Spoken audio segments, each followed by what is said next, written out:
As you know, Hanukkah ends for me on the 10th of Tevet. And that the 10th of Tevet is the third seal. But there are days before the 10th of Tevet that lead up to the 10th of Tevet. The 8th of Tevet, but especially the 9th of Tevet.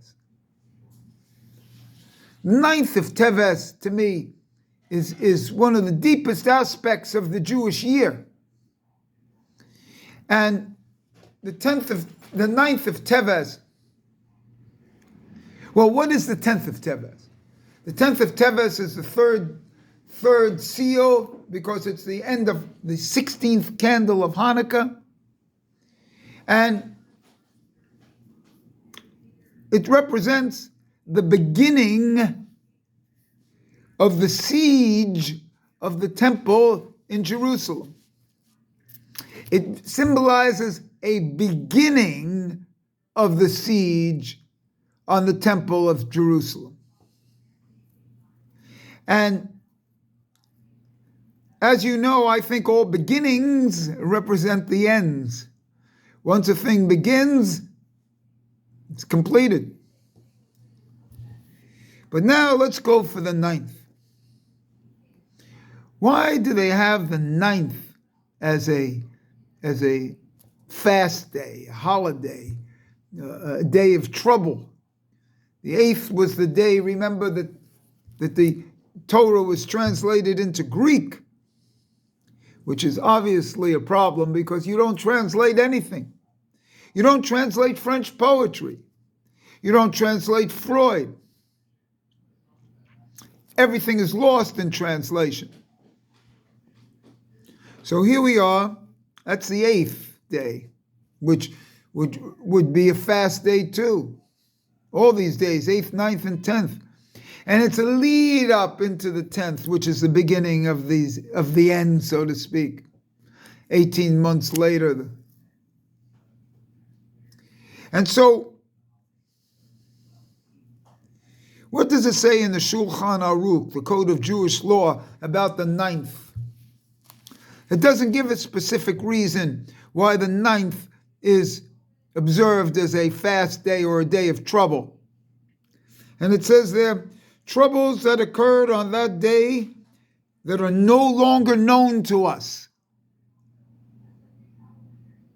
In other words, it's a bad day and there's no reason. There's no reason behind it. No excuse. It's told that the 9th is a fast day or a bad day.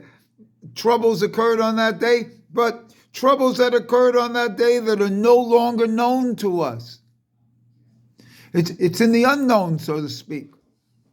It's beyond the known. It's an unconscious, so to speak.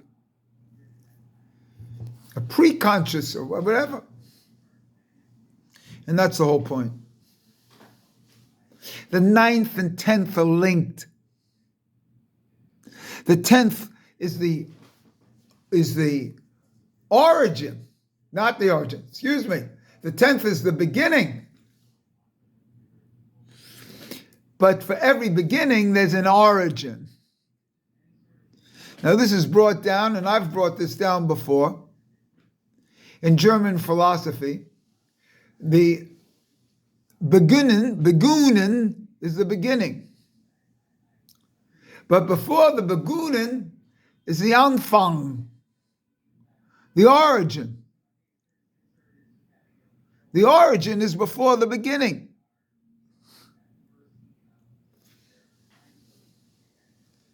And so this is represented by the Aleph that's before the Bet in the word Bereshith.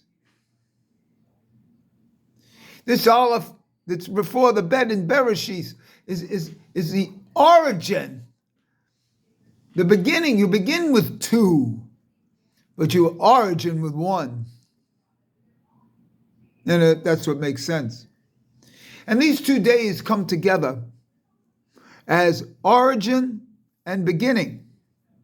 And we don't know the origin. What we know is the beginning.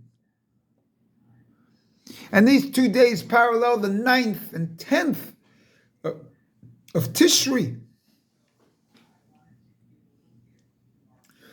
You see? And here are the 9th and 10th of Tevet. Because he who eats and drinks on the 9th and 10th of Tishri gets credit for fasting on the 10th of Tishri. So this origin is the 9th, the number 9, by the way, which is the reoccurring decimal, and kind of like the Enneagram of Gurdjieff. And the 9th, this reoccurring decimal is like the Enneagram and the snake biting its own tail. And this is the origin, before the beginning. And this is what the 9th represents of Tevet. The 8th represents the idea of translation. That means getting it out of its original state. So that actually is setting of the stage of a mental programming. That if it was in its original natural state, nothing would be needed. But they got it out of its original state. And because they got it out of its original state on the 8th, that means on the 9th, the origin was really lost. The origin, the Anfang, was really lost. And all we have is the beginning.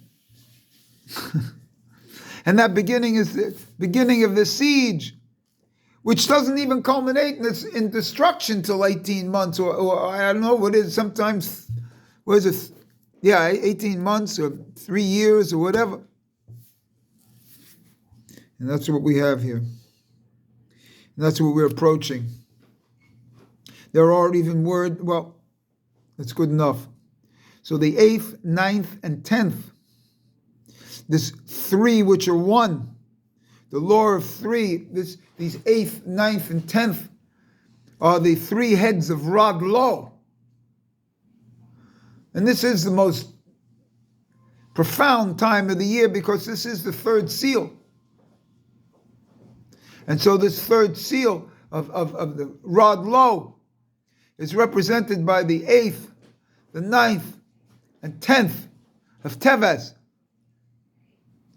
the last candles of the Hanukkah celebration. And remember, these candles are oil. Candles are not, candles, when we look at candles like wax, this is pots of oil, and that's what you are. You're oil with a wick burning. And that's what this all represents. It's beautiful.